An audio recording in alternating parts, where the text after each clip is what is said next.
निधन जो है वो बीती रात हुआ। चंडीगढ़ पीजीआई में भर्ती थे। उनके निधन को लेकर प्रतिक्रियाओं का दौर शुरू हो गया है। मुख्यमंत्री मनोहर लाल ने क्या कुछ कहा उनके निधन पर, चलिए आपको सुनवाते हैं। मेंबर पार्लियामेंट श्री रतनलाल जी कटारिया हमारे बीच में नहीं रहे। पिछले कुछ दिनों से अस्वस्थ चल रहे थे, पीजीआई में एडमिट थे। रतनलाल जी कटारिया के जाने से एक बहुत रिक्तता हरियाणा की राजनीति में मैं कह सकता हूँ ये आई है।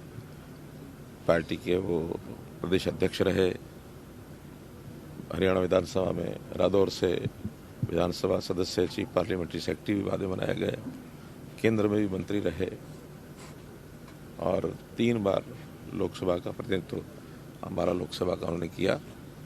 अचानक उनके जाने से एक क्षति हुई है, तो निश्चित रूप से हम संगठन के सब लोग बहुत ही आहत हैं। इस समय पर मैं प्रभु से प्रार्थना करता हूं कि उनको अपने प्रभु चरणों में उनको स्थान मिले और परिवार के सब लोगों को भी इस अपूर्णीय क्षति को सहन करने की ताकत मिले। सरकार की ओर से हमने ये तय किया है कि उनकी अंत्येष्टि राजकीय सम्मान के साथ होगी और एक दिन का राष्ट्रीय शोक, राजकीय शोक एक दिन का ये होगा।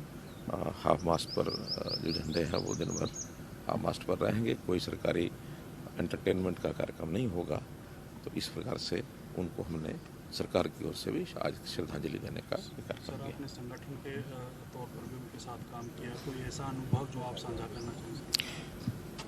देखिए, वो राष्ट्रीय प्रदेश के अध्यक्ष थे और मैं महामंत्री संगठन था। लगातार 3 साल तक इकट्ठे काम करने का हमको अवसर मिला। तो बहुत बड़ी विशेषता ये थी कि कभी भी किसी व्यक्ति को वो आहत नहीं करते थे। बातचीत में कभी ऐसा उनके मुख से शब्द नहीं निकला कि किसी कोई कार्यकर्ता हमारा नाराज हुआ हो, कष्ट में हुआ हो, बल्कि बहुत वो हंसमुख चेहरा होने के नाते से लोगों को बहुत प्रसन्नचित रखते थे।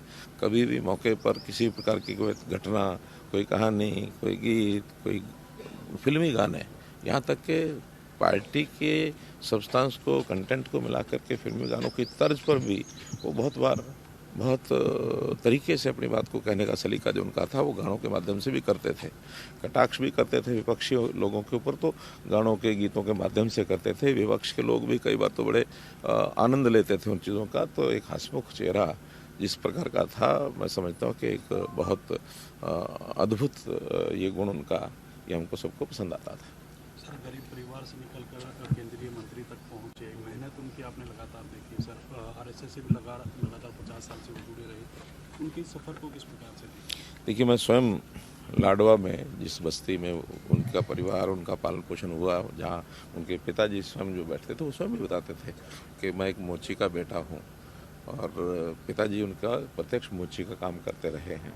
तो ऐसे परिवार में से निकल करके इस लेवल तक पहुंचना वास्तव में ही उनकी जो अद्भुत जो क्षमता थी काम करने की, तीक्ष्ण बुद्धि जो उनके व्यक्ति थे, वकालत भी उन्होंने की। तो उस प्रकार के एक तेज़ बुद्धि के व्यक्ति होने के नाते ही उनको ये अवसर भी मिला। मोदी जी के साथ बहुत अच्छे संबंध उनके थे। मोदी जी के साथ तो जब वो कभी बैठकों में बैठते थे और मान लो कहीं किसी बैठक में कटारिया जी की चर्चा नहीं हुई तो स्पेशली कहते थे आज कटारिया जी कहाँ हैं। कटारिया जी को बाकायदा वो कोई ना कोई बात उनके मुख से सुन करके ही उनको लगता था बैठक संपन्न हुई है। तो ऐसे हंसमुख चेहरे के नाते से उनका स्थान सब जगह एक अच्छा स्थान था। निश्चित रूप से सबको ही कष्ट जरूर हुआ। आज के शोक की बात की तो तमाम जो कार्यक्रम भी थे केंद्रीय मंत्रियों के, आपके भी थे, सभी रद्द माने गए। हाँ, मेरा कार्यक्रम जो था उसको मैंने रद्द किया है। देखिए, राजकीय शोक में एंटरटेनमेंट नहीं होना चाहिए। सामान्य कार्यक्रम जो होते हैं कोई उसमें कठिनाई नहीं होती है, तो कोई एंटरटेनमेंट का कार्यक्रम नहीं होना चाहिए और जो ध्वज है वो हाफ मास्ट पर झुकना चाहिए। इस नाते से राजकीय शोक का पालन होगा। तो रतनलाल कटारिया के जाने को मुख्यमंत्री मनोहर लाल ने एक अपूर्णीय क्षति बताया। कहा कि एक लंबा वक्त उनके साथ बिताया है, काफ़ी हंसमुख व्यक्तित्व के वो मालिक थे और उनके जाने पर 1 दिवसीय राजकीय शोक का ऐलान भी मुख्यमंत्री मनोहर लाल की तरफ से किया गया है और राजकीय सम्मान के साथ उनकी अंतिम विदाई होगी, इस बात की भी जानकारी सीएम ने दी।